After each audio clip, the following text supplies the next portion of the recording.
In November 2009, West Point reached out to me to come speak to the 43 cadets who were selected by the 4,400 cadets as the next great generation of leaders. They wanted industry leaders to come in and speak to them.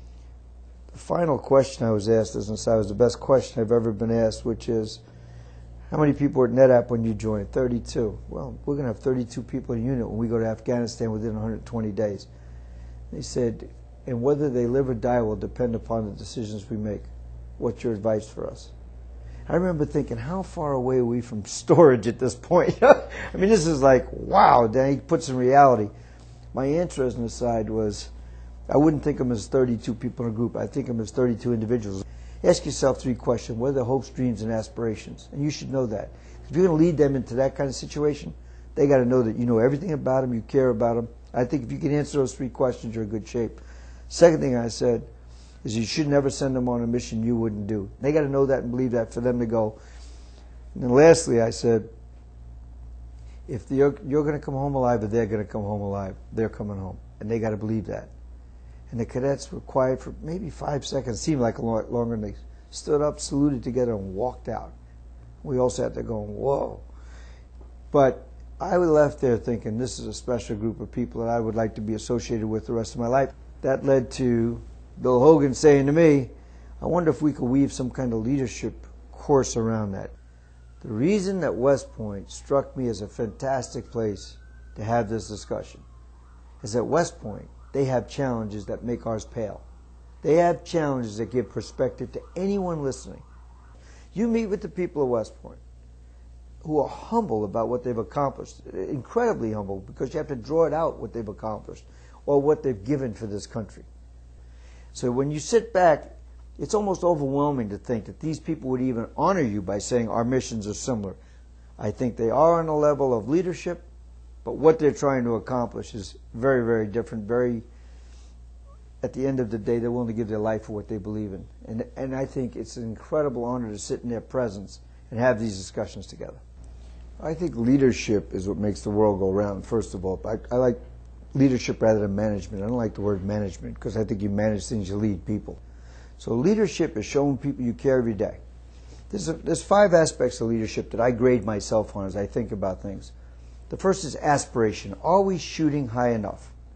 As a company, NetApp has shot very high from the beginning, and it's part of our culture that we're going to aspire to great things.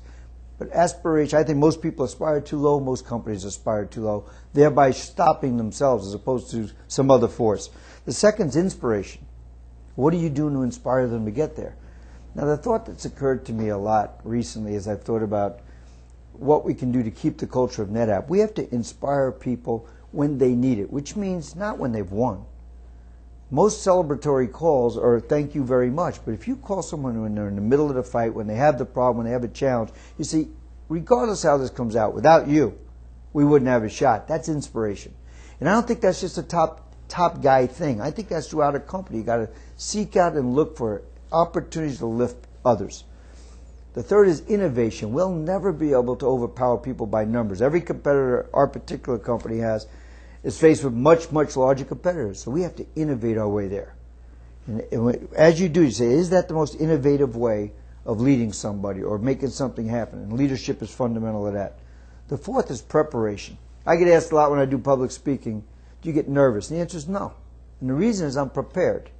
If you're not prepared, you're nervous. So if you send someone on a task, you send them on a very difficult task, as again, we're aspiring. If they're prepared, they're confident. Confidence is the answer to not being nervous. So I really believe you have to say to yourself, am I preparing this person for the mission that I'm sending on? And the last one is passion. Without passion, there is no leadership. So you have to demonstrate passion. I'm not talking about be vocal. Passion comes from within. One thing I would say about all leaders who are successful in the world that they have in common, I don't care what culture, I don't care what industry, people come through from not because they're afraid, not because they're intimidated. They just don't want to let them down. And you have to earn that. The thing that struck me about the West Point people was they're doing this to serve. There's nothing in it for them. They're not doing it to make money. We had an evening in New York with Colonel Eric Kale. The evening became a special evening because Eric wove in the challenges he had in Fallujah and other places and how that related to business, and all our people going, whoa, gave an incredible perspective to no matter how hard our challenges are, they pale in comparison to what some of these people are doing. And then that led to, let's have this event at West Point. The most common theme people gave back to me was, I'm not going to bitch again. I can't even think of along those lines. I have to make sure that I'm lifting my aspirations and that there's an honor involved here. I get asked a lot of times, did you ever think NetApp would be this successful from a business point of view? I said no, and I never did. But I always thought it would be something we'd be proud of the rest of our lives. West Point people share that exact same emotion. They're doing something that they want to be proud of the rest of their lives. And it goes back to doing the right thing, living your life a certain way. So when you reflect back, you never wish you had done something completely different, and you didn't do anything you regret. You know, we're asking people to do incredible things at NetApp. Here we are from 2005 to 2010. There's 6 companies on earth our size or bigger that have grown at 20% compounded growth. We did it without acquisitions. It's almost impossible. We're going to do everything possible. We want to be a company that shoots incredibly high all the time. If you miss sometimes, that's how it goes. We don't want to be the company that shoots low and hits everything. The people who serve their country and are willing to give their life for their country are shooting as high as you can possibly shoot.